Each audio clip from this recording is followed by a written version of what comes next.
पिछले पार्ट तक हमने देखा फुशिंग और यांग के बीच मुकाबला होते, जिसमें वो बुरी तरह से ना सिर्फ जख्मी होता है पर तलवार में लगे जहर के लपेट में भी आ जाता है। लेकिन यान बाइलू वक्त रहते उस जहर को उसके बॉडी से निकालने में कामयाब हो जाता है। शानबाओ को जब इस बारे में पता चलता है तो वो यांग को बुलावा भेजती है, जो आते साथ अपने पे लगे इतने बड़े आरोप पे क्रोधित होता है और कहता है कि ऐसे तलवारबाजी में छोटी मोटी चोटें तो आते ही हैं, मुझे भी तो आए, मैं कितना रो रहा हूँ। पर एक ये है जो औरत के पीछे छुप रहा है, जिसपे फुशिंग जवाब देता है, हाँ मर्द तो वही है जो अपने तलवार में जहर लगाकर किसी बेकसूर को मारने की कोशिश करे। यांग कहता है ये इल्जाम झूठा है, उसने ऐसा कुछ नहीं किया। वो हर किसी पे उंगली उठाता है उसको इस जाल में उलझाने के लिए, जिसपे बायन शेंग और बाकी कहते हैं अगर ये तलवार कोर्ट में गई तो गुनहगार तुम साबित होगे और किसी को मारने की साजिश रचने की सजा क्या होती है तुम जानते तो हो ना। सो वो शानबाओ से कहता है कि वो यहाँ बस उसे जीतने के लिए आया था, किसी को मारने के लिए नहीं।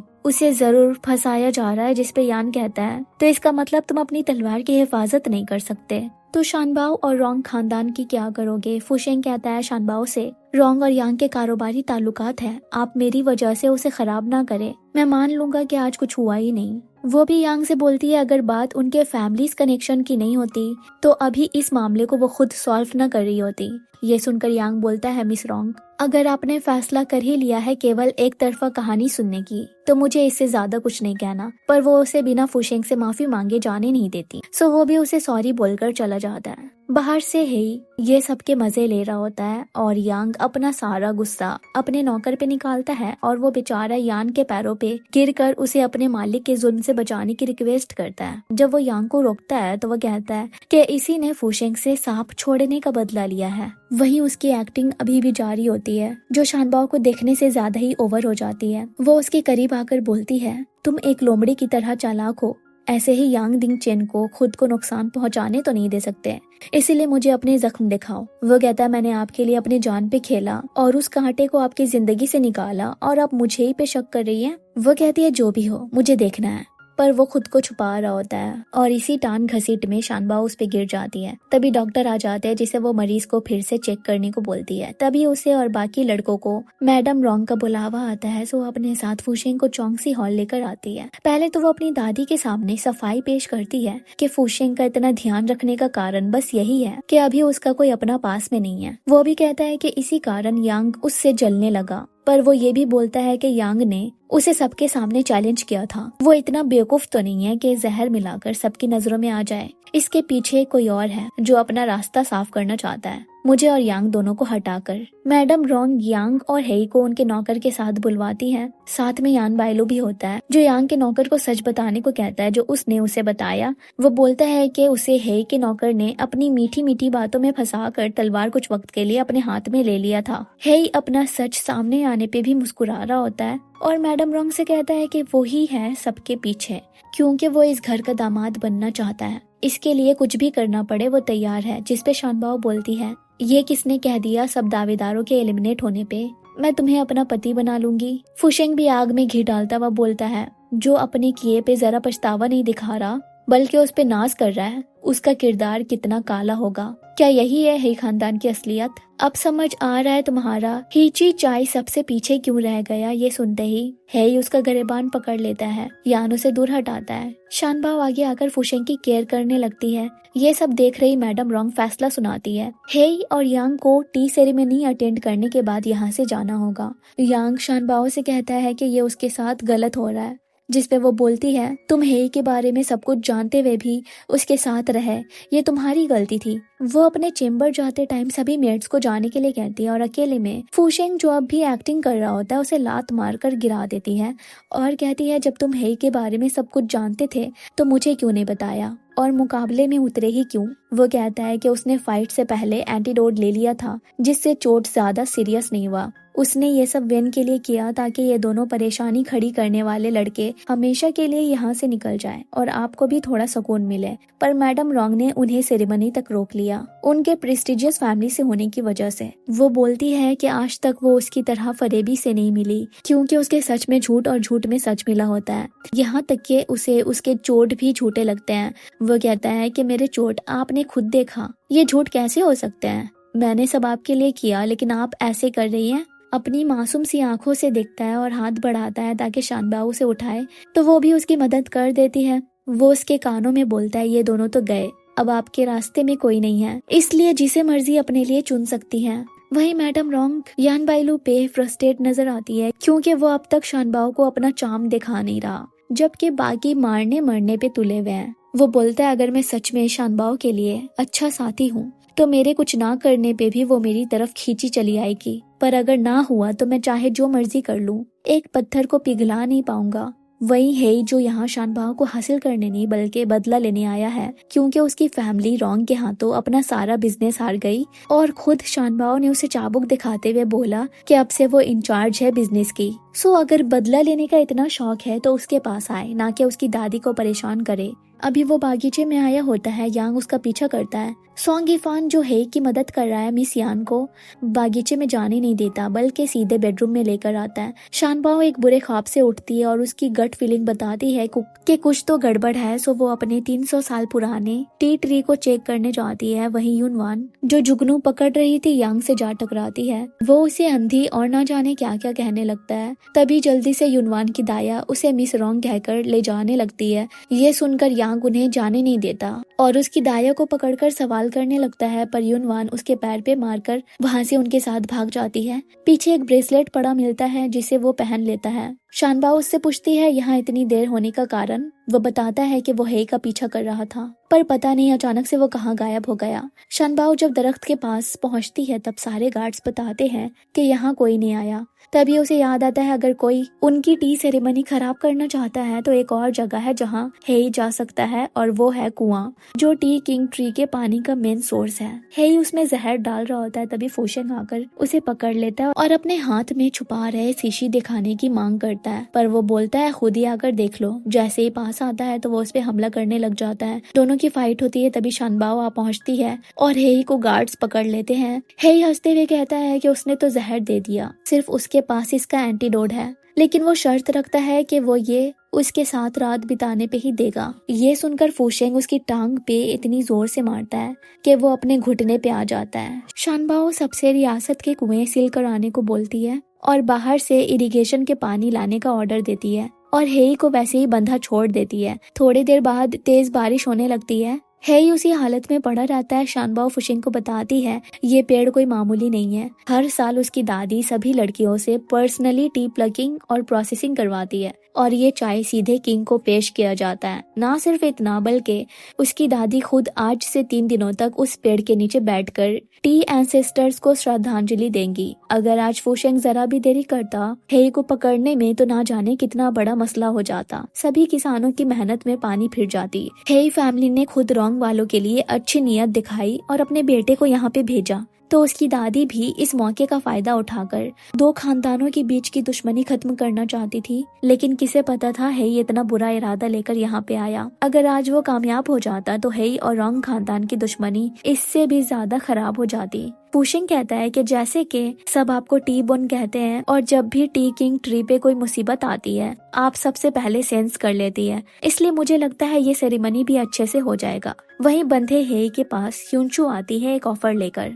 वहीं जब मिस यान को पता लगता है इफान के हेई से रिश्वत लेने के बारे में और ये कि उसका करीब आना बस उसे डिस्ट्रैक्ट करने का हिस्सा था, तो वो उसे रोंग रेजिडेंस से निकाल देने का फैसला करती है, जिसपे वो उसे धमकाता है उनके अफेयर के बारे में सबको बताकर उसे रुसवा करेगा। यान बोलती है कि यहाँ पे ऐसी फिजूल बातों को हवा नहीं दी जाती, तो चाहे तो वो बता सकता है लेकिन किसी को भी परवाह नहीं होगी। फिर वो उसे निकालने से पहले 80 कौड़े लगवाने को कहती है। वही यांग उस ब्रेसलेट पे लिखे लान नाम को देखकर सोच में नजर आता है। वो जल्दी से ब्रेसलेट देकर अपने नौकर को अपने घर भिजवाता है। वहीं यूनची और यूनिन सेरेमनी में शानबाओ का एक राज खोलने के बारे में चाल चल रही होती है, जिसमें वो यूने के भाई शानचांग की मदद लेने के बारे में सोच रही होती है। वहीं शानबाओ जब खेत से वापस घर लौट रही होती है तब बाहर हलचल दिखती है। एक औरत बो रुई उसकी दाया होने का दावा कर रही होती है और कहती है कि उनका घर सैलाब ने बर्बाद कर दिया, इसीलिए वो यहाँ उससे मदद लेने आई है। उसे कुछ गड़बड़ लगता है कि ये ठीक सेरेमनी के वक्त यहाँ पे क्या कर रही है,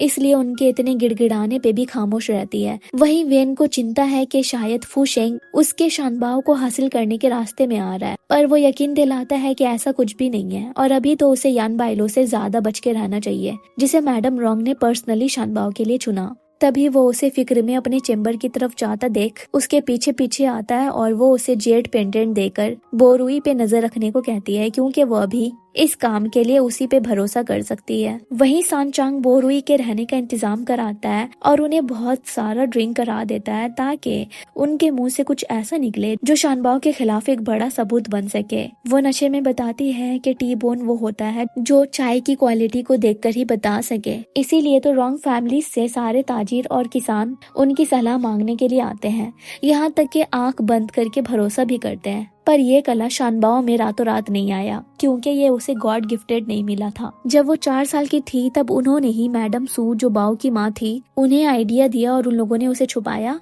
और हर एक चीज के लिए गाइड कराया। ये सुनकर सांचांग एक कागज में ये सब लिखकर उनका सिग्नेचर ले लेता है। वहीं शानबाओ चेंग से सेरेमनी के लिए तितली बने बर्तन निकालने को बोलती है। वहीं फूशेंग सांचांग को होटल से निकलता देख लेता है और उसे रोकने के लिए अपने नौकर को भिजवाता है और खुद जाता है बोरुई के पास, पर उसके पहुंचते तक यूनशी चाल चल चुकी होती है और उन्हें उठवा लिया होता है, क्योंकि सांचांग उसके लिए एक मोहरा था शानबाओ को डिस्ट्रैक्ट करने का। फिर टी सेरेमनी शुरू होता है और मैडम रोंग इस साल शानबाओ को टी एंसेस्टर्स को श्रद्धांजलि देने को कहती है, जो यूनशी से बर्दाश्त नहीं होती और वो उसे रोक देती है और अपनी दादी से कहती है कि शानबाओ एक टी बोन नहीं है। इसे साबित करने के लिए वो सबके सामने बोरुई को पेश करती है, जो उसकी दाया थी। शानबाओ बचपन में बड़ी कमजोर थी, इसलिए बोरुई के छत्रो छाया में रहा करती। यूनिन बोलती है उनके फैमिली में जो टी बोन होते हैं वो 3 साल की उम्र से ही अपनी काबिलियत दिखाना शुरू कर देते हैं, लेकिन शानबाओ उनके जैसी ही नॉर्मल थी। फिर एक रोज माँ के साथ माउंट पूटो से लौटकर अचानक से उसके अंदर ये सलाहियत आ गई। शिन शानबाओ को डिफेंड करती है कि कुछ को अपना टैलेंट शो करने में वक्त लगता है, इसमें कौन सी बड़ी बात है। लेकिन शानबाओ बोरुई को कहती है सच्चाई बताने। वो कहती है मैडम सू ने जब देखा अपनी बेटी के टैलेंट में कमी को तो परेशान हो गई कि कहीं रोंग फैमिली से उसे फेवर ना मिला, इसलिए माउंट पूटो में शानबाओ को एल्डर शेंगहुई के गाइडेंस में रखा गया, जिन्होंने उसे सब कुछ सिखाया, जो खुद भी गॉड गिफ्टेड नहीं थे बल्कि सब सीखा और पढ़ा। तभी फूशेंग आता है सांचांग को लेकर और सबको उसका लिखा कन्फेशन लेटर दिखाता है, जिसकी लिखावट उसी की है। वो बताता है कि सांचांग ही शानबाओ को फंसाना चाहता था झूठा खत लिखकर। यूनशी मैडम रोंग से कहती है इनकी बातें मत सुनिए, भले ही मास्टर शेंगहुई मर चुके हैं पर वहाँ अब भी लोग हैं जो इस राज के बारे में जानते हैं। हाँ, अगर शानबाओ ने उन्हें मरवा दिया होगा तो अलग बात है। तभी बाओ बोरुई के पड़ोसी को बुलवाती है, जो बताता है कि वो यहाँ लिंजी आने के रास्ते में इससे मिला। ये औरत 1 नंबर की जुएबाज है और इसी चक्कर में इसने सारे पैसे उड़ा दिए, पर यूहान के रास्ते पहुँचते ही अचानक से अमीर बन गई, अपने सारे कर्ज चुका दिए। फूशेंग कहता है इन्हें जरूर लिंजी बुलाया गया शानबाओ को फंसाने के लिए। बोरुई सभी बातें झुटला देती है, पर उसका पड़ोसी कर्ज के पैसे की पर्ची अपने साथ लाया होता है, जिसे वो छीनकर सबके सामने निगल लेती है। ये सब देख शेन यूनशी पे उंगली उठाती है, ये सब फिजूल में तमाशा करने के लिए, जिसपे वो बोलती है एक सबूत है जो इसी घर में शानबाओ ने छुपा कर रखा है। यूनिन उसका साथ देते हुए बताती है कि वो कोई और नहीं युनवान है, जो असली टीबोन है और शानबाओ ने उससे उसकी ग्लोरी छीनी है। युनवान को सामने लाया जाता है, जिसे पूरे रोंग खानदान ने सबकी नजरों से छुपा कर रखा था। अब सबके सामने सच आ गया कि रोंग खानदान में छठी बेटी भी है। उसकी दिमागी हालत सही न देखकर सभी बातें बना रहे होते हैं। युनवान आते ही साथ शानबाओ से लिपट जाती है, क्योंकि वो बस एक उसी की बात सुनती और मानती है। मैडम रोंग अपने खानदान की इतनी बेइज्जती होता देख युनवान को उसके कमरे में ले जाने का हुक्म देती है, लेकिन शानबाओ इस किस्से को हमेशा के लिए यहीं पे खत्म करना चाहती है, इसीलिए वो सबके सामने सच्चाई लाना चाहती है। यूनिन बोलती है उसने युनवान को हमेशा अच्छे और उम्दा चाय के पत्ते चुनते हुए देखा, इसलिए वो सामने आती है। युनवान को सेरेमनी के लिए तोड़े पत्तों में से सबसे अच्छी क्वालिटी का चुनने को कहती है और शानबाओ के नकलीपन सबके सामने लाने को बोलती है। बाओ युनवान को प्यार से कहती है आगे बढ़कर चूज करने। यूनिन भी उससे जबरदस्ती करती है, पर जब युनवान बर्तन पे तितली बना देखती है तो चिल्ला चिल्ली करने लग जाती है। उसे दोहरे पड़ने लगते हैं, यहाँ तक कि वो यूनिन को काट भी लेती है। और वो उस पे भड़क उठती है, जिस पे शानबाव कहती है कि वो इस पे आंच तक नहीं आने देगी और इसीलिए वो इससे ज्यादा और तमाशा नहीं देख सकती। जिस पे उसकी दादी कहती है कि हाँ, एक तुम ही बच गई थी मेरी इज्जत नीलाम करने के लिए। वो अपनी लाठी उठाती है और बाकियों को यहाँ से जाने को बोलती है ताकि अपने घर के मामले अकेले में सुलझा सके। उसके बाद यूनशी को उल्टा थप्पड़ लगाती है। यूनिन कहती है ये सब आपकी गलती है, अगर आप सबके साथ भेदभाव नहीं करती तो आज हमें भी ये सच सबके सामने लाना नहीं पड़ता। ये सुनकर वो सांचांग को डंडे से मार मार कर सभी का गुस्सा उस पे निकाल देती है और उसके फैमिली पैसे उड़ाने और खानदान की नाक कटाने पे उसे रियासत जाकर काम करने का हुक्म देती है और बाकियों से कहती है ये सब आइंदा से नहीं होना चाहिए और जाकर सबको फ्रेश होकर सेरेमनी फिर से अटेंड करने को बोलती है। चेंग सभी लड़कों को चाय सर्व करवा कर आधे घंटे में बागीचे में सेरेमनी अटेंड करने के लिए कहता है। वहीं यूनिन युनशु पे गुस्सा निकाल रही होती है क्योंकि एक वही थी जो चुप थी और उनका साथ देते हुए कुछ कहा नहीं। यहाँ फुशेंग पूछता है शानबाओ से युनवान के इस दौरे पड़ने के बारे में। वो बताती है कि उसकी माँ के मरने के बाद घर के सारे मामलात उसके पिता की पसंदीदा कॉन्क्यूबाइन की सर थी, जो सांचांग और यूनी की माँ है, पर वो युनवान को उसकी माँ की मौत का कसूरवार ठहराती रहती और उसे संभालने की बोझ का फ्रस्ट्रेशन उसे मारते पीटते निकालती। उनके कपड़े में तितली के डिजाइन बने होते हैं, इसीलिए युनवान इतना पैनिक करती है और जब भी इसे देखती है ऐसे ही तोड़फोड़ करने लग जाती है। फुशेंग उसके टी बोन ना होने पे कहता है कि कोई भी इस दुनिया में कुछ लेकर नहीं आता, टैलेंटेड से टैलेंटेड लोगों को भी बहुत लिखना पढ़ना पड़ता है। वैसे आपको लेडी युनशी की चाल के बारे में कैसे पता चला? वो बोलती है सांचांग से, जो उसका एक मोहरा था। वो कहता है और मैं आपका मोहरा? पर आप मेरा फायदा उठा सकती हैं, वैसे भी मेरा मरना जीना तो आपके हाथ है, पर अगर आप चाहती है आगे भी आपके काम आऊं तो आप मुझे क्या दे सकती हैं? वो मेट्स को बुलाकर उसे बहुत से सोने की मुद्राएं दिखाती है, साथ जमीन और जायदाद के कागजात, लेकिन ये सब उसे नहीं चाहिए। तो वो सबको बाहर निकलवा कर पूछती है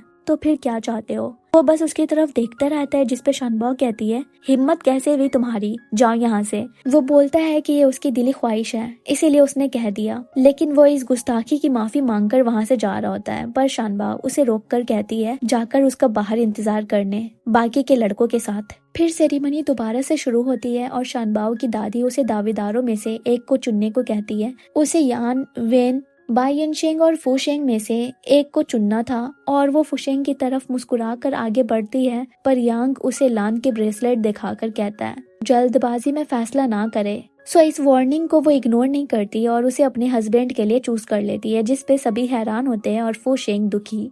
फिर यही सामने आकर युनशु से शादी करने के बदले अपने खानदान की सीक्रेट टी रेसिपी शेयर करने का प्रस्ताव रखता है। बाकी के दावेदार नाराज होते हैं और पैकिंग करते हैं यहाँ से वापस लौटने की। यान फिर भी शांत और अनबॉदर्ड नजर आता है। ऊपर से अपने सर्वेंट को शानबाओ को एक किताब देने के लिए कहता है जो उसे कब से चाहिए थी। वहीं वेन को ये समझ नहीं आ रहा है कि यांगी क्यों, जरूर इसके पीछे कुछ वजह है। यानशेंग भी लौटने की तैयारी करने लगता है, लेकिन फुशेंग उसे कहता है मैडम रोंग से कम रिकमेंडेशन लेटर लेकर जाने ताकि उसका यहाँ तक आना बेकार न जाए। सो वो शादी तक यहाँ रुकने के लिए मान जाता है। फुशेंग ऊपर से तो रिलैक्स होता है, पर अंदर उसके तूफान उठते हैं। वो अपना गुस्सा चाय के प्यालों पे निकालता है और कहता है शानबाओ तुमने खुद मुझे वादा किया और मैं तुम्हें अपने बात से मुंह मोड़ने नहीं दूंगा। वही युनवान अपनी दाया लियांग के बिना संभाल नहीं रही होती। यूनिन जब नई दाया को देखती है तो वजह पूछती है। मेड्स बताती है कि लियांग की तबीयत बहुत खराब है, डॉक्टर ने कहा है उन्हें मलेरिया हुआ है, इसलिए वो यहाँ पे नहीं है।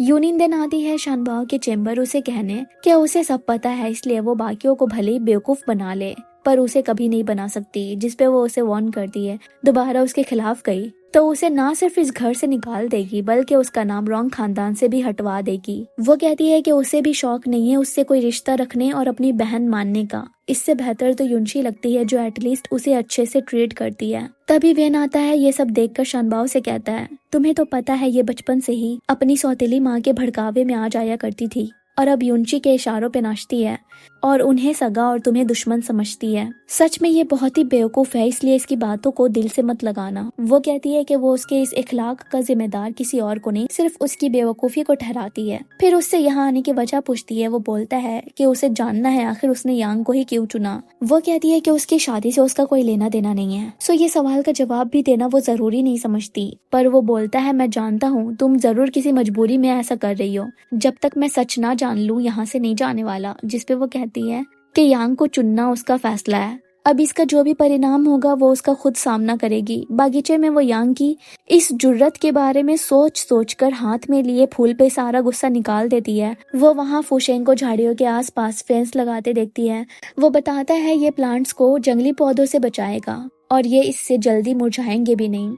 वो पूछती है ऐसा करने का ख्याल क्यों आया। वो बोला कि उसने गौर किया यहाँ आसपास खुशबूदार पेड़ है जैसे मंगोलिया और पाइन, और माउंटेन की मास्टर ने बताया कि शानबाओ ने रूल बनाया कि टी प्रोसेस करने से पहले नहाना जरूरी है ताकि बॉडी ऑर्डर चाय के फ्रेग्रेंस में मिक्स ना हो जाए। सो इन पेड़ों को देखकर उसे समझ आया कि वो इस तरह से अनचाही स्मेल को दूर भगाती है। तो उसका ख्याल है कि क्यों ना इन पेड़ों को भी इसी तरह की केयर दी जाए। शानबाओ बोलती है लोग आए गए लेकिन तुमने पहली बार ये नोटिस किया। वो बीच बीच में गुलदाउदी और ऑर्किड के फूल भी लगा रहा होता है ताकि टी की फ्रेग्रेंस और उभर कर आए। वो इसमें उसकी मदद करती है और पूछती है क्या तुम्हें मुझसे कोई शिकायत नहीं। वो उसके हाथ की चोट देखकर उसे साफ करता हुआ बोलता है आपने जो भी किया है सोच समझ कर किया होगा। ये सुन वो उसे अपने साथ टी माउंटेन लेकर आती है। यहाँ यांग खुशी खुशी शादी का सौगात लेकर आता है शानबाओ के कोर्टयार्ड। जब उसे बताया जाता है कि वो यहाँ पे नहीं है तो उसका गुस्सा बढ़ जाता है क्योंकि उसे लग रहा है कि शायद वो उसे नजरअंदाज कर रही है। ये सब दूर से देख रही यूने मजे लेती है।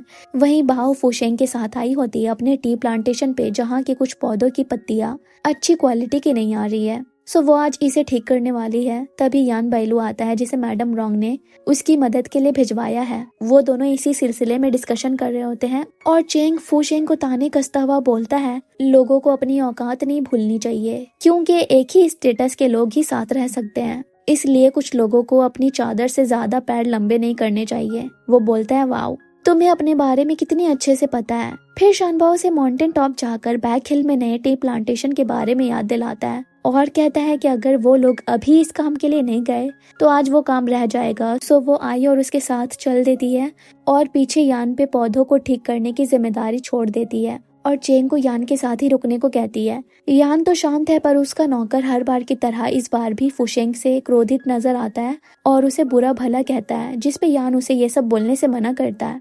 वहीं ऊपर की तरफ प्लांटेशन के लिए खुदाई चल रही होती है। मजदूर दिन रात इसी में लगे हैं। सो एक लेबर चक्कर खाकर गिरने वाला होता है, साथ ही उसके हाथ से पत्थर से भरा ठेला शानबाओ पे गिरने जा रहा होता है, पर सही वक्त पे फुशेंग उसे बचा लेता है। वो सबकी थकावट देखकर थोड़ी देर की टी ब्रेक देती है और फुशेंग को उठाती है। तभी मेड आकर खबरें देती है कि यान उसका वापस चलने का इंतजार कर रहा है, पर फुशेंग एक्टिंग करता है कि उसके पैर पे मोच आ गई। सो मेड आकर यान को बताती है कि उसकी मैडम ने कहा है उसे पहले चले जाने क्योंकि फुशेंग के पैर में चोट आई है। सो यान वापस अपनी पालकी में लौट रहा होता है और उसके नौकर की फुशेंग की चालाकी को लेकर बकबक बंद नहीं होती। तभी उसका कैरियज एक गड्ढे में अटक जाता है जिसे निकालने में वक्त लगने वाला है। सो वहाँ से गुजर रही युनशी अपने पालकी में उसे बैठने का ऑफर देती है, पर वो कहता है शुक्रिया, लेकिन एक मर्द और औरत को डिस्टेंस मेंटेन रखना चाहिए और वो नहीं चाहता उसके पालकी में बैठकर लोगों को बातें बनाने का कोई मौका मिले।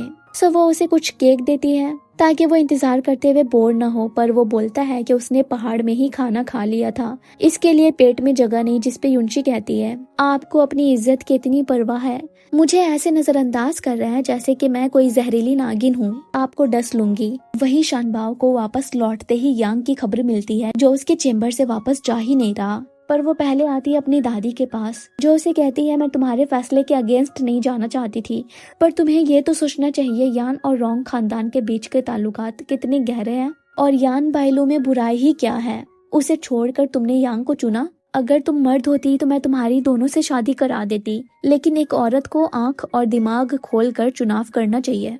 मैंने खुद उसे यहाँ तुम्हारे लिए बुलाया और तुमने क्या किया। वो एग्री करती है यान अच्छा लड़का है, पर उसने सबके सामने यांग को चुन लिया, अब वो पीछे नहीं हट सकती। जिसपे वो बोलती है झूठ मत कहो, एक तो तुम्हारी बेकार माँ की वजह से तुम्हें कितने सेक्रीफाइस करने पड़े और वो अपनी जिंदगी की हलचल तुम्हें देकर दुनिया से चली गई। शानबाओ को अपनी माँ के खिलाफ बातें सुनकर अच्छा नहीं लग रहा होता, पर वो मैडम रोंग को बस उनकी पसंद और चॉइस की रिस्पेक्ट करने को कहती है।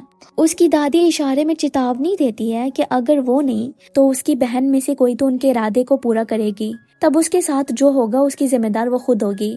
वही यान बाइलू जब चौंगसी हॉल जा रहा होता है मैडम रॉन्ग के बुलावे पे, तब सामने से युनशी आती दिखती है तो बहाना करता है कि उसे जुकाम हो गया है, सो वो वहाँ जा नहीं पाएगा। जिसपे वो क्रोधित होकर अपनी नौकरानी से कहती है उसकी दादी से बोल देने कि उसे इस तरह का लड़का बिल्कुल भी पसंद नहीं है। यहाँ फूशेंग मंगोलिया की दरख्त देखकर शानबाओ के लिए तड़प रहा होता है और वही वो यांग को एंसेस्ट्रल हॉल बुलाती है, जहाँ वो उस पे गुस्सा करता है उसे इतना इंतजार करवाने के लिए। वो उसे आईना दिखाते हुए बोलती है चाहे वो जितनी मर्जी चाल चल ले, वो उसका पति तो क्या, उसकी जिंदगी में दूसरा आदमी बनने के लायक भी नहीं है। ये सुनने के बाद वो उस पे हाथ उठाने जा रहा होता है पर खुद को रोकता हुआ बोलता है जो भी कह लो, जब तक तुम्हारे खानदान का राज मेरे पास है, तुम्हें मेरी पत्नी ना चाहते हुए भी बनना होगा। अगर रॉन्ग फैमिली की बर्बादी नहीं चाहती तो मुझे लुभाओ। जिसपे वो उसे जोर का थप्पड़ लगाती है और बोलती है कि जब सच बाहर आएगा तब उसका खानदान भी बच नहीं सकेगा। पर उसे कोई फर्क नहीं पड़ता इस बात से, क्योंकि उन्होंने अपना उल्लू सीधा करने के लिए उसे यहाँ जबरदस्ती भिजवाया, पर अब उसका दिल उस पे आ गया, इसलिए वो उसे अपनी बनाने और वेडिंग नाइट साथ गुजारने के लिए कुछ भी करेगा और जाते हुए उसके गालों पे किस कर देता है, जिसे शानबाओ गुस्से में पहुंचती है। अगले दिन युनशु, जिसने सामने से ऑफर दिया था हेई को खुद से शादी करने की, वो उसे अभी अपनी माँ के कब्र ब्लेसिंग्स लेने चलने को कहती है। उसने कहा मैंने तो सिर्फ कुछ दिनों तक यहाँ रुकने के लिए तुम्हारा प्रस्ताव स्वीकार किया, तो क्या तुम सच में मुझसे शादी करने का ख्वाब देखने लग गई? मैं तुम जैसी नौकरानी की बेटी को अपनी पत्नी क्यों बनाऊं? युनशु अपनी मेट को इशारे में हेई का पीछा करने को कहती है और वो उसे युनशी की पालकी में बैठते हुए देख लेती है और आकर उसे इस बारे में बता देती है। वहीं यांग अपने नौकरों के साथ शानबाओ के चेम्बर आता है दुल्हन के कमरे को सजाने के लिए। वो तो शांत नजर आती है लेकिन फूशेंग ऐसे जाने नहीं देता। आकर खबरें देता है पहाड़ पे खोदे गए गड्ढों में तेज बारिश की वजह से पानी भर गया। उसी को चेक करने के बहाने से वो उसे अपने साथ यहाँ से ले जाता है। यांग वॉर्न करता है आज रात शादी से पहले आ जाना वरना अच्छा नहीं होगा। वहीं वुनशु बागीचे में फूलों की पंखुड़ियों के साथ बैठी होती है। तभी वहाँ बायुनशिंग आता है और पूछता है आप अकेले क्या कर रही हैं? हेई कहाँ पे है? वो आपके साथ सही से तो है ना? वो कहती हाँ, तभी तो उसने मुझसे शादी की बात करी। वो बोलता है पर आपके हाव भाव कुछ और बता रहा है, अगर आपको मेरी किसी भी तरह की मदद की जरूरत हो तो बताना। वो हल्की सी स्माइल करती है और उसके चेहरे को छूकर उसकी छवि इमेजिन करने की कोशिश करती है। वहीं वेन शानबाओ की शादी को लेकर टेंशन में नजर आता है, लेकिन यान उसे समझाता है शानबाओ कोई बेवकूफ नहीं है, उन्होंने फैसला किया है तो सोच समझ कर किया होगा। वेन उसे इतना शांत देखकर पत्थर दिल कहता है। उसे तो शक है कि क्या वो सच में बाओ को पसंद करता भी है या नहीं। वो कहता है कि उसके अंदर भी जलन और क्रोध की भावनाएं हैं, पर उसे खुद को काबू में रखना आता है। शाम हो रही होती है और यांग दूल्हा बनकर चेम्बर में शानबाओ का इंतजार कर रहा होता है। वहीं फूशेंग उसे घाट के पास लेकर आता है। वो बोट पे खड़ी नेचर का मजा ले रही होती है। वहीं वो उसकी तस्वीर बना रहा होता है और उसके नजर पड़ते ही छुपाने लगता है। वो उससे पूछती है अगर उसने किसी को मार दिया तो क्या वो उसकी लाश को ठिकाने लगा देगा। वो बिना हेजिटेट किए हाँ कहता है, जिसपे वो बोलती है पर वो कोई खूनी नहीं है। वो बोलता है कि हर कोई हमदर्दी डिजर्व नहीं करता, खासकर वो लड़के जो अपने बुरे इंटेंशन लेकर उसे किसी भी हाल में पाना चाहते हैं। वो खुद उससे शादी करने के इरादे को भी जाहिर करता है, पर उसे पता नहीं वो कौन है, कहाँ से आया है। इसलिए उसे तो चाहिए अपनी असलियत का पता लगाकर प्रॉपर तरीके से उसका हाथ मांगना, लेकिन उसे डर है इससे पहले कहीं वो किसी और की ना हो जाए। वैसे तो इतना बुद्धिमान होने के बावजूद उसे शानबाओ समझ नहीं आती, लेकिन वो तैयार है इस रिश्ते में खुद को फना करने के लिए, भले ही उसकी हार हो या जीत। पर वो उसे चेतावनी देती है रॉन्ग फैमिली का दामाद बनना आसान नहीं है। इस घराने की औरतों से शादी करने के बाद कई मुश्किलों का सामना करना पड़ता है। क्या पता उसकी अक्लमंदी निर्णायता छल कपट में बदल जाए और एक बार पत्नी की नजरों से गया तो उसे इस खानदान से निकालने में देर नहीं लगेगी, जैसे कि उसके दादा और उसके कजन्स के दादा के साथ हुआ। इसलिए वो सिर्फ उसकी दोस्त बनकर रहना चाहती है, लेकिन वो ऐसा नहीं चाहता। फिर वो घर वापस आ जाती है। उसे अपने कमरे की ओर जाता देख फूशेंग का दिल बैठ सा जाता है, लेकिन बेबस होकर अपने कमरे को लौट जाता है। वहीं शानबाओ अंदर यांग की परछाई देखकर ही उल्टे कदम फूशेंग के कमरे में आ जाती है उसके बनाए अपनी तस्वीर देखने के लिए। पर तभी उसकी मेट्स उसका सारा सामान इसी कमरे में शिफ्ट कर देती है। वो बोलती है ये बेजान सी तस्वीर के साथ कब तक रहोगे भला?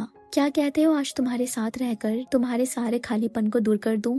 वो बोलता है कि ये काइंडनेस वो एक्सेप्ट नहीं कर सकता, पर वो उसे किस करके बोलती है तो बोर्ड पे तुमने जो भी कहा वो झूठ था। उसने बोला कि उसकी कही हर एक शब्द दिल से निकली थी, पर वो बिना एंगेजमेंट या शादी के कंफर्मेशन के उसके करीब नहीं आ सकता। पर वो उसे अपने पास बुलाकर कहती है, इन बंधन की क्या जरूरत जब वो एक दूसरे से प्यार करते हैं। चांद उनके रिश्ते का गवाह होगा, मंगोलिया ट्री मैच मेकर, बहती हवा काजी। तो आज रात पति पत्नी बनने में क्या बुराई है। पर वो बिना अपना सच जाने आगे बढ़ना नहीं चाहता। पर वो उसे फिर से किस करके कहती है कि उसने उसे चुन लिया, उसे फर्क नहीं पड़ता वो कहाँ से आया है, क्या किया है। जब तक वो उसके साथ वफा करेगा, उसे चीट नहीं करेगा, यही उसके लिए काफी होगा। पर वो पूछता है कि उसने उसे कब तक के लिए चुना है, क्या सिर्फ आज रात या 1 महीने या ताउम्र के लिए।